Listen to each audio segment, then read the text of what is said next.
to Democracy Now!, democracynow.org, the War and Peace Report. I'm Amy Goodman.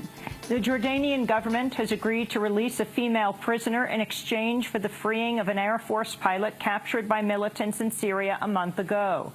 The Islamic State had threatened to kill the pilot and a kidnapped Japanese journalist if the prisoner, Sajida al-Rishawi, was not released. She'd been facing a death sentence for her role in a 2005 attack on 3 hotels in Amman that killed more than 57 people. In other news from the region, tensions growing along Israel's borders with both Lebanon and Syria. Israel's fired dozens of shells into Lebanon after 4 Israeli soldiers were injured when an anti-tank missile hit an Israeli military vehicle near the Lebanon border. Hezbollah claimed responsibility for what's been described as the biggest attack on Israeli forces by Hezbollah since 2006. Last week, an Israeli airstrike killed 6 Hezbollah soldiers and an Iranian general inside Syria. Israel also launched an airstrike in Syria today. On Tuesday, at least 2 rockets from Syria hit the Israeli-occupied Golan Heights. The United States has agreed to give the Ukrainian government $2 billion in loan guarantees as fighting increases between Ukrainian forces and Russian-backed rebels. 3 more Ukrainian soldiers reportedly died over the past 24 hours. On Tuesday, Ukrainian President Petro Poroshenko warned about the growing threat of a continental war. I will not mention clear and obvious parallels between the events in Europe in the 1930s and present developments. The threat of continental war is now great as never before. There should be no doubt that the ambitions and appetite of the aggressor go far beyond Ukraine. In Greece, the country's new Prime Minister, Alexis Tsipras, has promised radical change as his government begins to roll back key parts of Greece's international bailout. The government's put off the planned sale of the country's biggest power utility while pledging to raise pensions for those on low incomes and reinstate some fired public sector workers.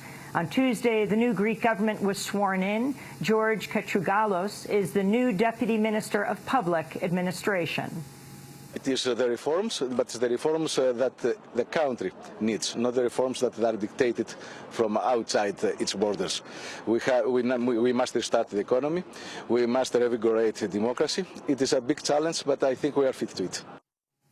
President Obama has wrapped up a short visit to Saudi Arabia to meet the new King Salman and pay his respects following the death of King Abdullah. In an interview on CNN, President Obama defended the United States' close partnership with Saudi Arabia despite the kingdom's poor human rights record. Sometimes we have to balance our need to speak to them about human rights issues with immediate concerns that we have in terms of countering terrorism or dealing with regional stability. The Mexican government is now saying the 43 Mexican students who disappeared 4 months ago were murdered on the orders of a drug cartel that mistook them for members of a rival gang. Attorney General Jesus Murillo said the gang members suspected of killing the students had been so thorough in the destruction of their remains that it was difficult to identify them. The remains of only 1 of the missing students has been identified so far. On Monday, Mexican Attorney General Murillo discussed the case with reporters. Closing the investigation is perhaps not the most adequate word. While we don't have all the suspects, I can't close it. It's not the right word. You asked me if the elements that we have are sufficient enough to determine what is there, that they killed them, burnt them.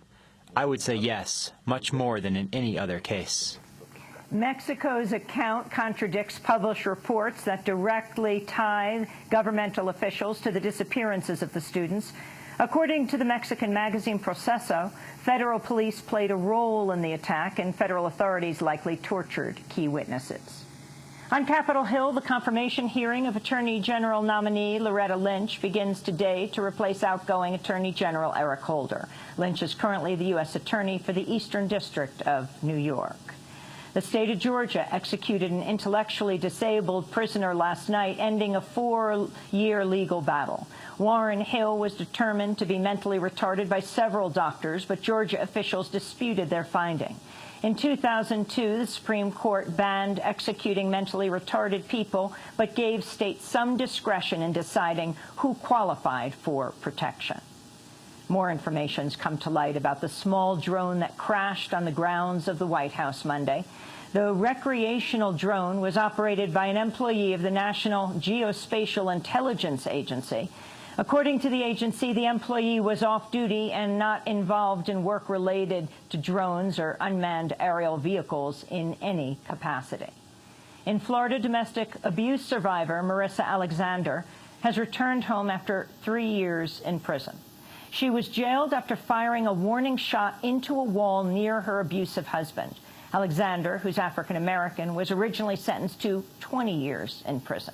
Alexander's attorneys unsuccessfully tried to use Florida's Stand Your Ground law in her defense, saying she feared for her life when she fired the shot. After an appeals court ordered a new trial over faulty jury instructions, a deal was reached for her early release. The Justice Department has agreed to pay $25,000 to a college student who was detained at an airport for 5 hours in 2009 for having Arabic language flashcards in his pocket. The student, Nicholas George, was studying Arabic and had visited several countries in the Middle East through a summer study program. His flashcards included the words bomb and to kill. One Transportation Security Administration supervisor interrogating him asked about the September 11th attacks and noted that Osama bin Laden also spoke Arabic. Parts of New York and Massachusetts are digging out after a massive snowstorm. Massachusetts' second-largest city, Worcester, received a record-breaking 33 inches of snow. The entire island of Nantucket lost power during the storm. And the top U.S. trade official has told lawmakers the 12-nation Trans-Pacific Partnership trade deal could be wrapped up within months and urged Congress to give the White House fast-track authority to approve the deal. Protesters with the group Flush the Trans-Pacific Partnership repeatedly interrupted U.S. Trade Representative Michael Froman's testimony before Congress. USTR, we're advancing those goals by knocking down barriers to U.S. exports and leveling the playing field for American workers and businesses of all sizes. As we work to open markets around the world, we're American people the truth. We know that the Trans-Pacific Partnership has been negotiated and secret for 5 years. You're trying to rush it through Congress with fast track because it's secret. You know the things in there are going to hurt the American people. They're going to offshore our jobs and lower our wages. They're going to Let's have order. All right, remove this person from the room. If anybody else does this, They're not going to allow us to protect our workers from poor working conditions. You are not going to get fast track. The American people are against it. They're against the TPP. No secret trade deal. We're saying stop fast track. No TPP. No. We don't want supersized NAFTA. We don't want losing our jobs. We don't want them to find the apartment with this fast tracking through Congress. We believe in democracy, not secrecy. No TPP. We want transparency. No TPP. No TPP. Protesters interrupting U.S. Trade Representative Michael Froman at a hearing about the Trans-Pacific Partnership. The protesters, Dr. Margaret Flowers, Kevin Zeese, and retired steelworker Richard Ox, were all arrested after being removed from the hearing. And those are some of the headlines. This is Democracy Now!, democracynow.org, The War and Peace Report. I'm Amy Goodman. We're broadcasting from the Sundance Film Festival in Park City, Utah.